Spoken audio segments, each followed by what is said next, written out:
D'abord que je vous dise qu'on ne risque rien à livrer le secret professionnel, puisqu'on ne livre pas le moyen de s'en servir. Secret professionnel par Charles Danzy. Quand on dit petite maison d'édition, qu'est-ce qu'on dit ?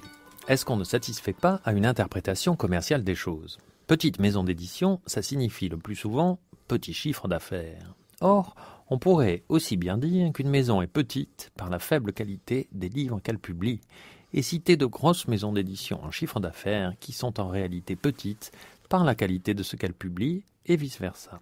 Cela dit, il n'existe pas plus de rapport entre le chiffre d'affaires et la qualité qu'entre la mévente et le talent. Certains écrivains qui ne se vendent pas sont très mauvais. Certaines maisons d'édition qui vendent peu de livres aussi. Comme toujours, quand on parle de la diffusion des œuvres de création, il existe une confusion. C'est un peu comme dans la comédie des erreurs de Shakespeare, où la rencontre de deux paires de jumeaux crée de longs quiproquos.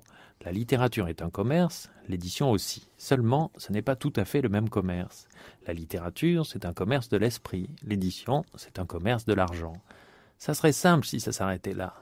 Mais l'édition fait son commerce de l'argent à partir du commerce de l'esprit. Le prestige d'une maison, qui peut grandement aider son succès, est conditionné par la publication de bons livres de littérature. La littérature, de son côté, rêve de réussir et de gagner de l'argent, ce qui est bien légitime. Je dirais que la combinaison équilibrée de ces quatre choses fait une bonne maison d'édition. Des maisons, il s'en crée régulièrement. Certaines durent, s'installent et inventent un style reconnaissable. L'une d'elles, c'est Alia. Pour découvrir le secret professionnel d'une petite grande maison d'édition, je reçois aujourd'hui son fondateur, Gérard Bérébi. Gérard Bérébi, quand votre maison a-t-elle été créée ? Juridiquement, j'ai fondé les éditions Alia en 1982 et réellement, je me suis mis au travail, c'est-à-dire de manière soutenue et quotidienne, en 1991. Et pendant une période de 10 ans, ça a été une période un peu de flottement, d'interrogation et aussi d'incertitude quant à savoir si j'allais dans cette direction ou pas et si j'allais dépenser l'énergie nécessaire et m'investir complètement et quotidiennement dans cette aventure. Alors, avant d'en arriver là, puisque vous avez réussi à créer en une trentaine d'années, même si vous enregistriez un certain nombre, un catalogue très original, je voudrais que vous me disiez quel est le secret de la création d'une maison d'édition. Êtes-vous un fils de famille parisien qui connaissait tout le monde dans Saint-Germain-des-Prés en 1992 ? Absolument pas, non. Je viens d'un milieu tout à fait ordinaire, absolument pas cultivé. Je suis né en Tunisie où j'ai vécu jusqu'à l'âge de 15 ans. Je suis arrivé à l'âge de 15 ans, c'est-à-dire en 1965 en région parisienne. C'est-à-dire, pardon de vous interrompre, un peu après l'indépendance ? L'indépendance avait lieu en mars 1956 et moi je suis arrivé 9 ans après, en août 1965. Donc vous avez fait une partie de votre petite école en Tunisie ? J'ai été à l'école jusqu'à l'âge de 15 ans en Tunisie, à l'école de l'Alliance israélite universelle, où j'ai appris l'arabe, le français et l'hébreu, comme c'était le cas des gens de mon origine et de ma condition. Je suis arrivé en France avec mes frères et sœurs et mes parents, et nous sommes installés en région parisienne. J'ai continué à aller à l'école, et je suis tombé dans l'effervescence de la fin des années 60 et de mai 68. Et très rapidement, à cette époque-là, ça n'avait rien d'original, mais disons que l'école, les institutions universitaires étaient passablement maîtrisées, pour le dire rapidement. J'ai très vite pris la tangente, ce qui fait que je n'ai pas fait d'études.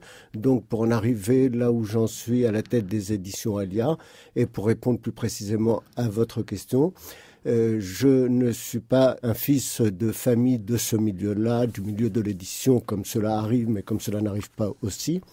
Je ne suis pas adossé à une fortune personnelle ou familiale ou autre. Et j'ai décidé de faire ça comme j'aurais pu faire autre chose, c'est-à-dire de ma propre initiative et sans rien demander à personne. Et je pensais que je devais faire ça et je me suis lancé pour le faire. Au départ de tout ça, est-ce qu'il y a un grand lecteur ? Est-ce que vous aviez une passion ou pour la littérature ou pour les idées ou les deux ? C'était au départ une passion pour les idées et pour la littérature. J'ai commencé à lire assez tard. C'est-à-dire ? 17 ans. Et je suis devenu un lecteur fervent, un grand lecteur. J'ai beaucoup lu. Et très rapidement, quand on s'intéresse, on s'imprègne de quelque chose, quand on se passionne pour quelque chose, on a 1000 choses à redire sur tout ce qui nous passe entre les mains. Et j'ai commencé à voir énormément de choses qui ne me plaisaient pas, qui ne me convenaient pas dans les livres que j'avais entre les mains. Là, vous parlez de quel âge quand vous avez commencé à lire? Il faut compter passer la trentaine, mais disons un petit peu avant 30 ans, je m'étais illustré. Je peux en parler maintenant parce qu'il y a prescription. C'est pour vous donner un peu l'idée de mon état d'esprit. Je pensais à l'époque que toute œuvre qui m'intéressait, qui me parlait, qui me donnait envie de bouger ou de la transmettre, m'appartenait de facto. C'est-à-dire que je prends ce qui existe et je l'améliore en le transformant, en le diffusant, en y mettant ma patte.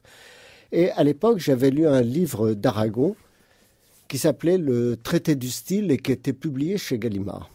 Livre qui commence par la première phrase « faire » en français signifie « chier » et se termine par la phrase « je conchis l'armée française dans sa totalité ».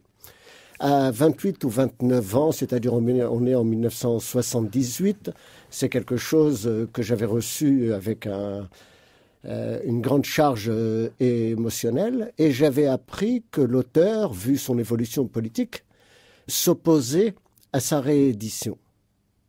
Et moi, j'avais trouvé ça à l'époque, du haut de mon jeune âge, tout à fait inconcevable et irrecevable. Et je n'ai rien fait de mieux que de faire une édition qu'on appelle pirate du livre d'Aragon avec une couverture de Gallimard que j'ai portée dans mon sac dans quelques librairies pour le faire connaître. Non, vous avez fait ça.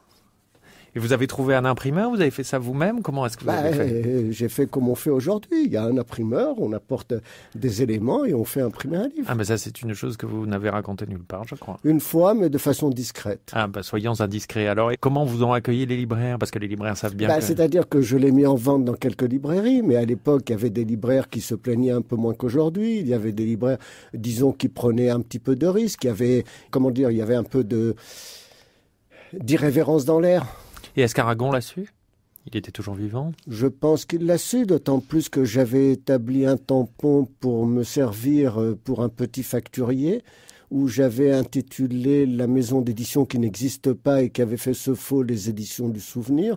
Et j'avais mis comme adresse l'adresse de la rue de Varennes qui était l'adresse privée d'Aragon. Je me suis bien amusé. Et est-ce qu'au moins vous avez gagné 3 sous avec ça? Non, j'ai récupéré la somme que j'avais investie, mais dans mon esprit, si vous voulez, c'était l'aventure qui me guidait. Et bon, j'avais pas fait ça précisément pour gagner de l'argent. Et quels étaient, pour en revenir un tout petit peu à votre formation, quels étaient vos grands écrivains? Vous avez cité Aragon, donc le Traité du style. Est-ce que vous penchiez vers les surréalistes? J'ai lu très jeune tout Dostoïevski, j'ai lu Tolstoï, j'ai lu tout un tas d'écrivains. Mais si vous voulez, c'est pas tant le profil, à mon avis, de la culture qu'on emmagasine, des connaissances qu'on emmagasine, c'est la manière dont on appréhende tout cela et la manière dont on digère. Il peut y avoir à côté de moi un très grand lecteur de Dostoïevski, comme je l'ai été à une époque donnée, que je le suis beaucoup moins aujourd'hui, et peut-être qu'on n'aura rien à se dire.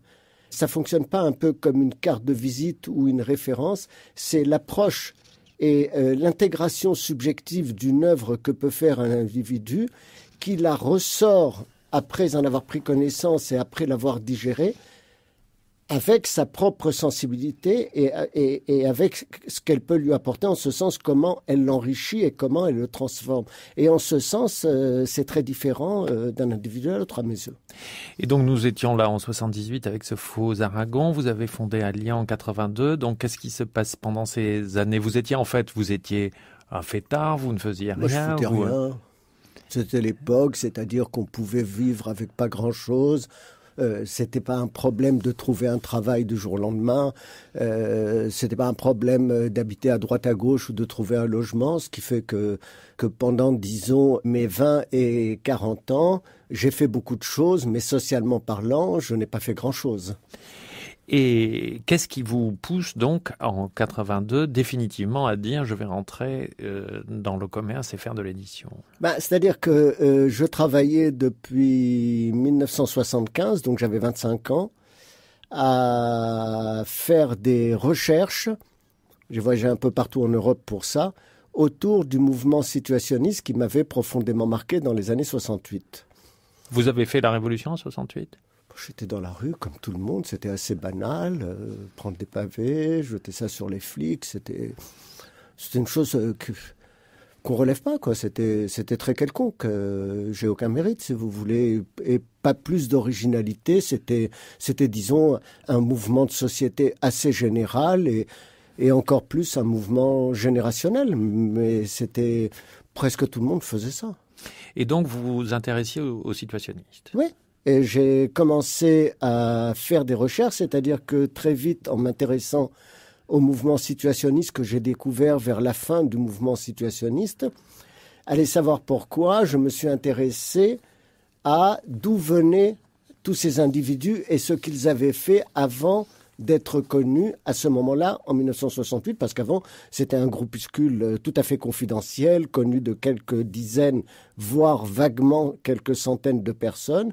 Et donc, je suis remonté le plus loin où je pouvais, à rechercher les documents qu'ils avaient écrits et publiés.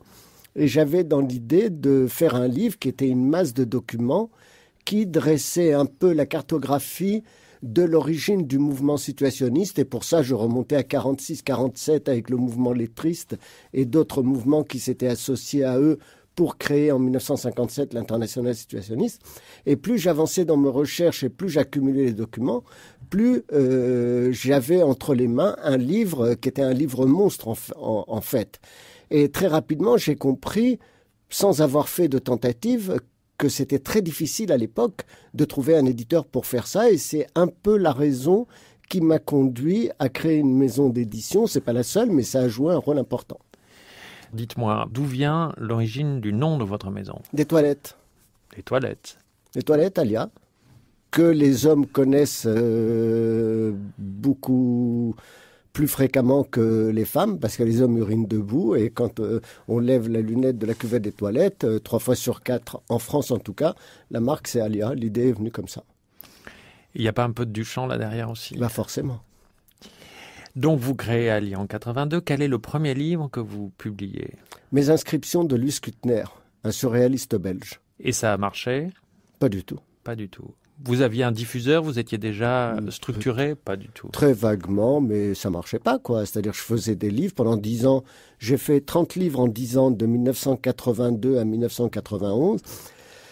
Les livres existaient physiquement. On n'en parlait pas ou c'était exceptionnel qu'il y ait un article dans la presse et c'était tout à fait normal parce que je ne m'en occupais pas et je ne savais pas m'en occuper. Mais disons que je me suis mis au travail beaucoup plus sérieusement à 40 ans passés, quoi. Alia a donc à son catalogue Théodore Adorno et notamment son essai Kulturindustrie. Nous allons maintenant l'entendre parler de l'utilisation de cette expression industrie culturelle pour la première fois en 1947 et ce que ça signifie pour lui. Cet extrait de l'heure de culture française du 21 septembre 1963.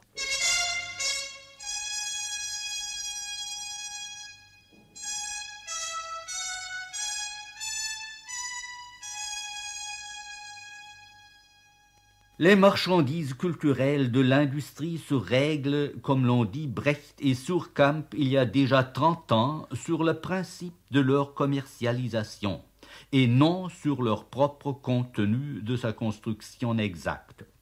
La praxis entière de l'industrie culturelle applique carrément la motivation du profit aux produits autonomes de l'esprit. Depuis qu'en tant que marchandises sur le marché, ces produits font vivre leur auteur. Ils en étaient quelque peu contaminés. Mais il ne s'efforçait d'atteindre un profit que médiatement, à travers leur réalité propre. Ce qui est nouveau dans l'industrie culturelle, c'est le primat immédiat et avoué de l'effet, très étudié dans ses produits les plus typiques. L'autonomie des œuvres d'art qui, il est vrai, n'a presque jamais existé de façon pure et a toujours été empreinte de la recherche de l'effet, se voit à la limite abolie par l'industrie culturelle. Il ne faut pas en accuser ici une volonté consciente de ses promoteurs. Bien plutôt, il faudrait faire dériver le phénomène de l'économie, de la recherche de nouvelles possibilités, de faire fructifier le capital dans les pays hautement industrialisés. Les anciennes possibilités deviennent de plus en plus précaires du fait de ce même processus de concentration qui, de son côté, rend seul possible l'industrie culturelle en tant qu'institution puissante.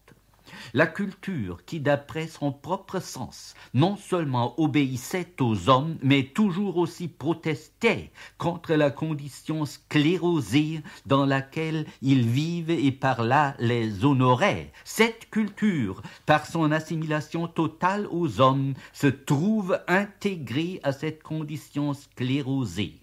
Ainsi, elle avilit les hommes encore une fois.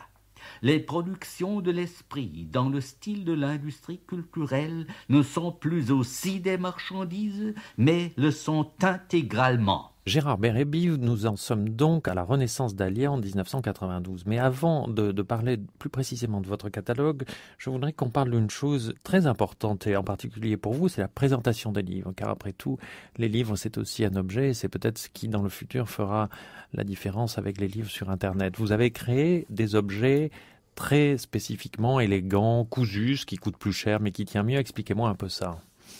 C'est-à-dire que quand je fais quelque chose, si je m'aventure à le réaliser, il faut que ce soit quelque chose qui corresponde à mes aspirations.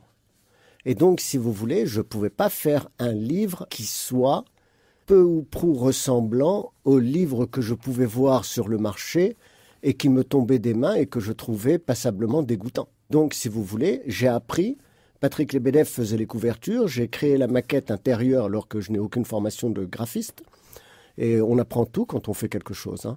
Et il me paraissait, si vous voulez, fondamental qu'il y ait dans les livres ce qui est, à mes yeux, d'une grande importance dans la transmission à autrui. Et ce que je fais participe de la transmission à autrui, c'est le respect de la personne à laquelle on s'adresse. Et donc, si vous voulez, quand je me rappelle, j'avais lu Les vies parallèles de Boris Vian en 2018 et que les pages s'arrachaient les unes aux autres au fur et à mesure où j'avançais dans ma lecture, ça me paraissait inconcevable. Et par la force des choses, le jour où j'ai décidé de faire de livres, je ne pouvais surtout pas prendre cet exemple, mais c'est à partir de cet exemple et cette expérience que j'ai appris et que j'ai voulu faire des choses différemment. Après, si vous voulez, c'est comme tout, il y a des gens qui se nourrissent n'importe comment, il y a des gens qui se nourrissent bien et ce n'est pas qu'une question de budget. Vous nous avez donné un contre-exemple. Est-ce qu'il y avait pour vous un exemple? Est-ce qu'il y avait une maison d'édition en particulier qui vous paraissait faire des beaux livres ou pas du tout? Pas vraiment. Pas vraiment.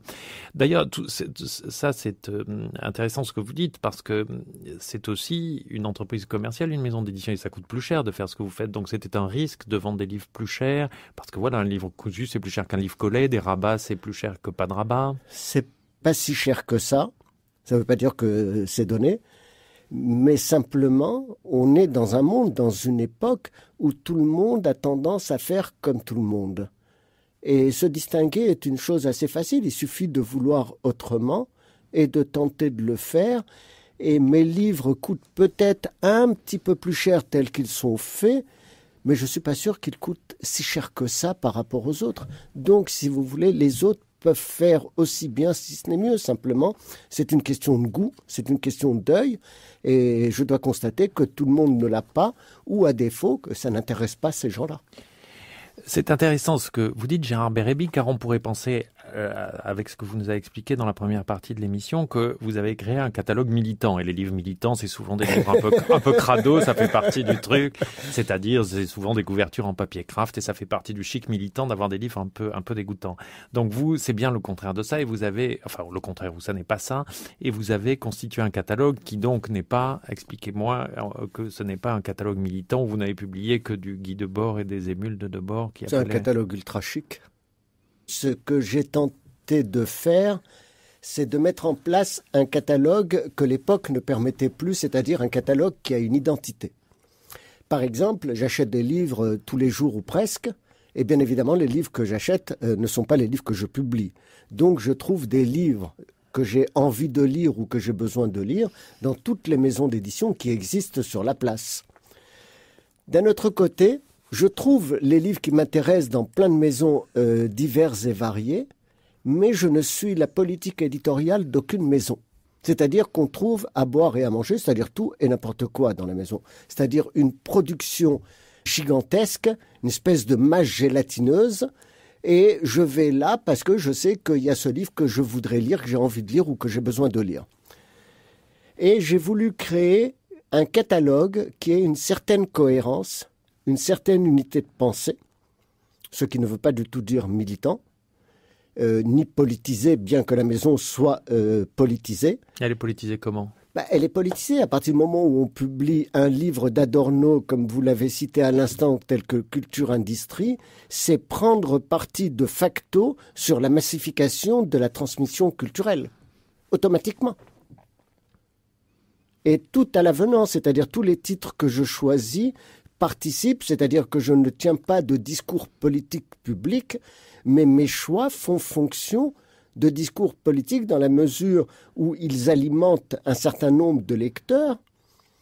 Les livres ont un rôle d'influence et je suis très flatté si j'arrive à influencer quelques têtes bien faites avec les livres que je publie afin d'aider les gens à mettre un peu d'ordre dans ce qu'ils ressentent confusément.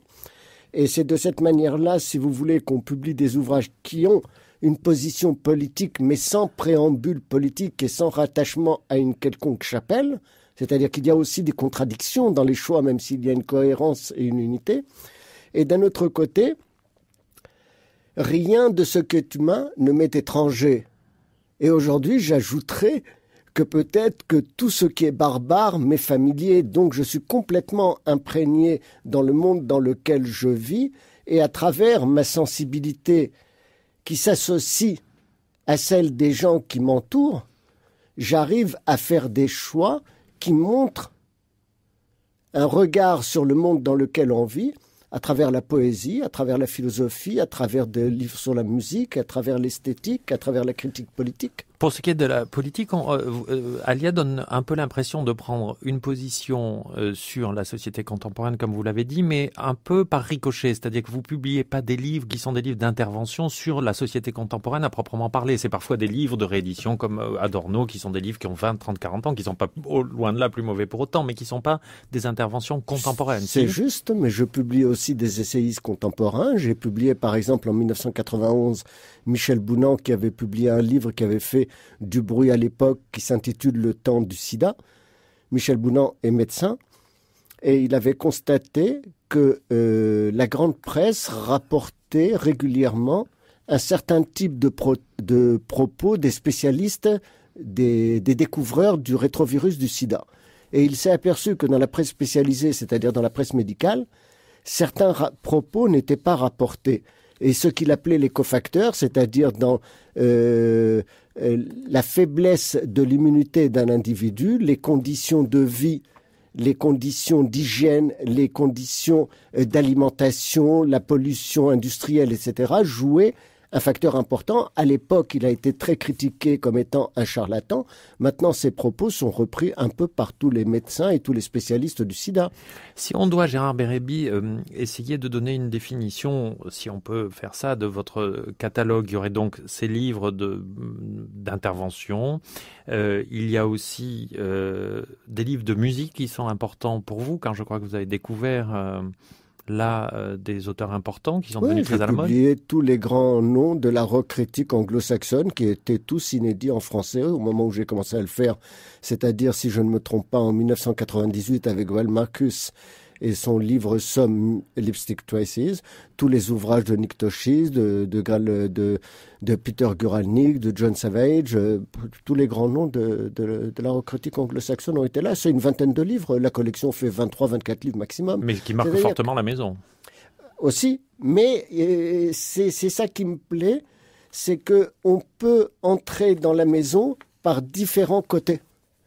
Il y a des gens qui rentrent par les livres sur la musique. Il y en a qui rentrent par les livres autour du mouvement situationniste. Il y en a qui rentrent autour d'un sinologue suisse, Jean-François Billetter, dont j'ai publié un certain nombre d'ouvrages, et qui découvrent de manière transversale d'autres choses. Et aussi, de la littérature contemporaine, puisque ouais, on peut citer Grégoire Bouillet, qui en son temps, Le rapport sur moi, était un succès, je crois. Oui, qui a obtenu le prix de Flore, qui s'est diffusé à 50 000 exemplaires pour un premier livre, ça n'arrive pas tous les jours. C'est pas si mal. Des livres moins connus, mais non moins bons, comme Zimmer d'Olivier Benyaya, il y a peut-être 2 ou 3 ans. Enfin, donc il y a aussi une part de littérature. Nous avons aussi Éric Chauvier, on a publié les 5 premiers livres de Valérie Mrégène, on a publié les premiers romans d'Hélène Frappa, qui sont maintenant des auteurs qui publient ailleurs, mais il y a plein de gens qui ont commencé chez nous, certains continuent et d'autres s'en vont. Et est-ce que je me trompe si je dis que le dernier pilier de votre maison sont des éditions prestigieuses de grands auteurs qui ne sont publiés nulle part ailleurs, et je pense à tout ce que vous faites en particulier autour de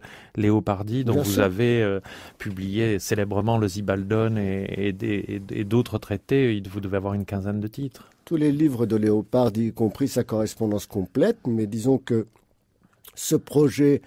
j'ai mis 15 ans à le réaliser. Il a atteint son apogée avec la publication du Zibaldone, qui est le journal de Léopardi, le journal philosophique. Et c'est la seule édition au monde, à l'exception de l'édition originale italienne. C'est-à-dire nous avons publié la seule traduction de la totalité du Zibaldone.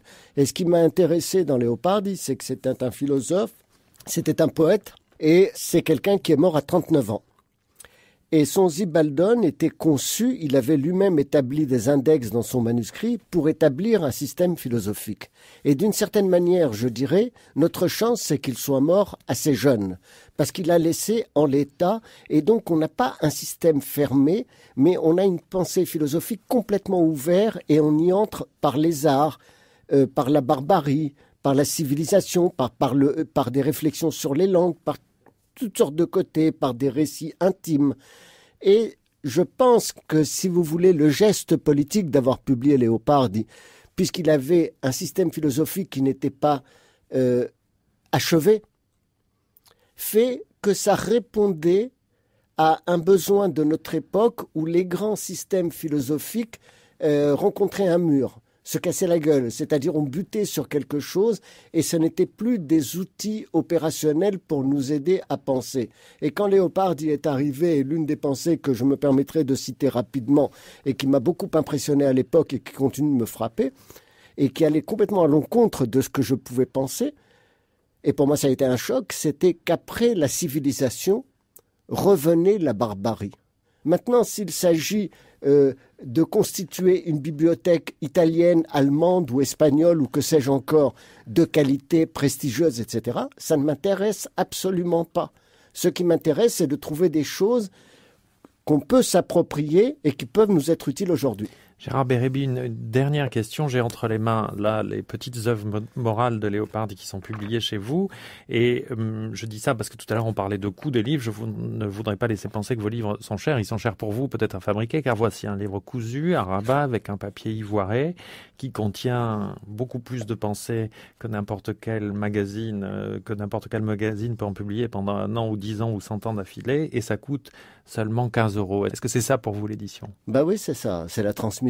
C'est-à-dire que tout ce qu'on peut entendre, on est en période de crise, tout le monde a des problèmes d'argent, on a des problèmes de consommation, etc. Et personne ne s'interroge sur le prix de vente des livres. Donc, si on se met un peu au niveau, peut-être qu'on a un peu plus de chances de les diffuser et peut-être que les lecteurs ou les éditeurs devraient s'interroger non pas comment je fais pour vendre un tel livre à 15 €, mais comment se fait-il que eux vendent à 15 € un livre beaucoup plus quelconque en qualité et en quantité ?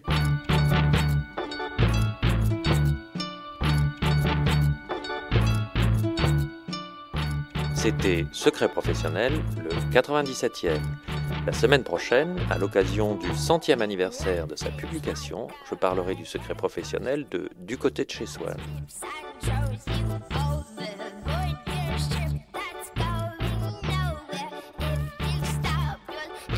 Réalisation Clotilde Pivin. Attaché d'émission Delphine Abgral. Prise de son Guillaume Ledu. Recherche INA Véronique Jolivet. Dans un instant, Ville-Monde.